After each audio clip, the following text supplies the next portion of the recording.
എല്ലാവരെയും തൻ്റെ അടുത്തേക്ക് വരുത്തിയ ഗുരുവായൂരപ്പൻ ഒരാളെ മാത്രം അവിടെ ചെന്നു. ആരെ?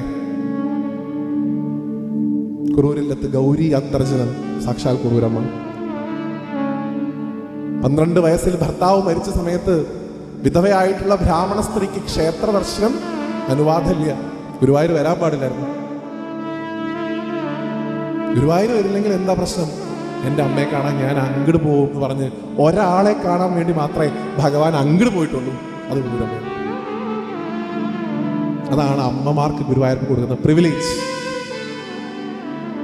ഒരമ്മ നെഞ്ചു പൊട്ടി വിളിച്ചാൽ ചിലപ്പോൾ കൂടെ ഇറങ്ങി പോണ ഭഗവാനാണ് ഗുരുവായൂരിലേക്ക്. അതാ യശോദ എന്ന് പറയുന്ന അമ്മയുടെ ഹൃദയത്തിൽ നിന്ന് വന്നിട്ടുള്ള വേദന ആ ഭഗവാൻ അറിയാവുന്നതുകൊണ്ടാണ്.